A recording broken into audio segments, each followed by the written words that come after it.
नमस्कार, स्वागत है आपका इस चैनल में। आज हम बात करेंगे पितृपक्ष के कि हमें पितृपक्ष में क्या कार्य करने चाहिए जिससे हमें अपने पितरों का भरपूर आशीर्वाद मिले।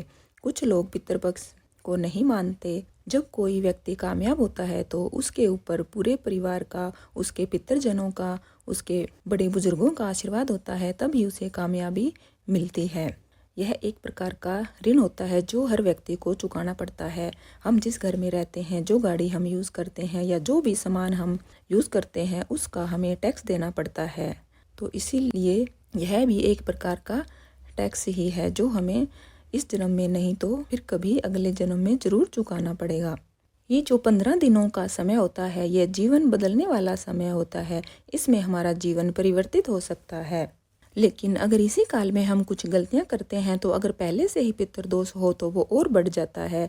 या फिर अगर बर्थ चार्ट में पितृदोष है, हमें अपने पितरों का पूरा आशीर्वाद नहीं मिला हुआ है, हम पितृपक्ष में अपने पितरों को प्रसन्न करने के लिए उनका तर्पण नहीं करते, तो हमारे घर में सुख शांति नहीं रहती।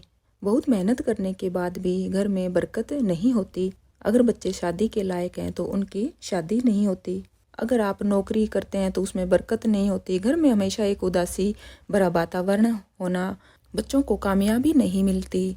आप जितनी मेहनत करते हैं उतना आपको फल नहीं मिलता। तो यह कहीं ना कहीं पितृदोष का ही संकेत है। यह जो 15 दिन का समय होता है, यह बहुत ही महत्वपूर्ण होता है। यह जो 15 दिन का समय होता है, इसमें सभी पितरों को मुक्त कर दिया जाता है। वो अपन धरती लोक पर आकर अपने प्रियजनों को आशीर्वाद देने आते हैं। अगर हम इन 15-16 दिनों में अपने पितृजनों का अच्छे से आदर सत्कार करते हैं, उनका तर्पण करते हैं, तो वो जाते जाते हमें बहुत आशीर्वाद देके जाते हैं। अगर पितर खुश रहते हैं तो घर में सुख समृद्धि धन धान्य की कोई कमी नहीं रहती। अगर इस पितृपक्ष के दौरान हम कुछ नियमों का पालन करते हैं तो हमारे पितृदोष में कमी आती है। आज का वीडियो बहुत ही महत्वपूर्ण होने वाला है। मैं आपको बताऊंगी ऐसे छोटे छोटे कार्य। अगर आप बहुत बड़ी पाठ पूजा या अनुष्ठान तर्पण नहीं कर सकते तो यह छोटे छोटे कार्य अगर आप इस पितृपक्ष में करते हैं तो यकीन मानिए अगले पितृपक्ष तक आपके घर की हालत में बहुत सुधार होगा। आपको समाज में मान सम्मान मिलेगा, धन धान्य की वृद्धि होगी।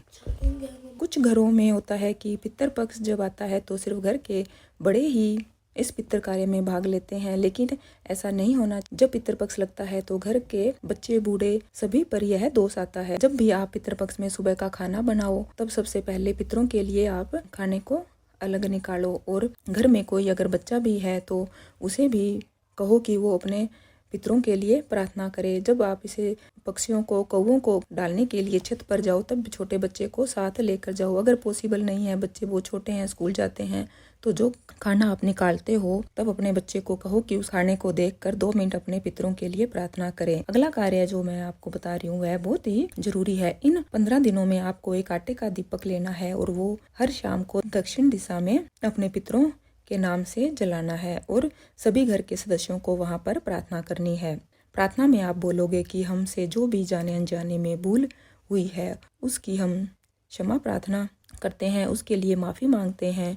हमें आप आशीर्वाद दो और हमारे घर पर हमेशा आपका आशीर्वाद बना रहे। यह दीपक आप अगर शिव मंदिर में करते हो, किसी प्राचीन शिव मंदिर में करते हो तो यह और भी अच्छा होगा।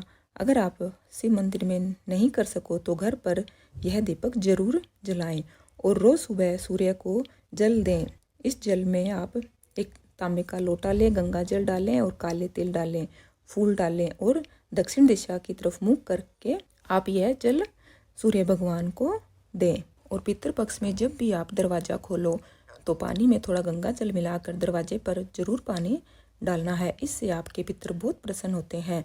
आपको एक नारियल लेना है, उसको ऊपर से काट कर उसमें तिल और खांड भरने हैं और इसे किसी पीपल के पेड़ या बड़ के पेड़ के नीचे दबाना है। यह कार्य आप 15 दिनों में एक बार कर सकते हो।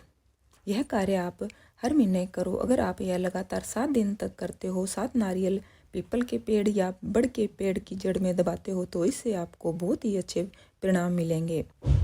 और जो रोटी आप गाय के लिए बनाते हो उसके 2 टुकड़े आपको करने हैं और उसके ऊपर मीठा रख कर आपको गाय को खिलानी है। अगर यह रोटी घर की महिला गाय को दे तो बहुत ही अच्छा माना गया है। इन पितृपक्ष के दौरान जरूरतमंद को खाना खिलाएं।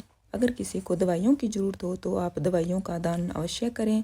अगर हो सके तो पीपल के पेड़ जरूर लगाएं।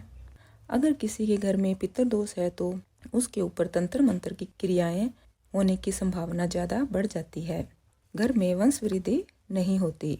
इसलिए एक यहाँ बहुत ही ज़रूरी उपाय है, यह अगर आप करते हो तो आपको बहुत ही फायदा होगा। चने की दाल किसी शिव मंदिर में दान करना है। अगर आप यह नहीं कर सकते तो आपको रोज़ चने की दाल पहले रात को भिगो देनी है और वो चने की दाल गाय को खिलानी है। अगर यह चने की दाल गाय खा लेती है, रोज़ आप ऐसा करते हो, रोज़ ही गाय दाल खा लेती है, तो यकीन मानिए यह बहुत ही मैजिकल रेमेडी है पितृदोष खत्म करने की। आपके घर पर जो भी पितृदोष है वो खत्म हो जाएगा। यह बहुत ही आसान से कार्य हैं। अगर आप इन्हें करते हो और घर के सभी सदस्य करते हो तो निश्चित ही आपको लाभ होगा।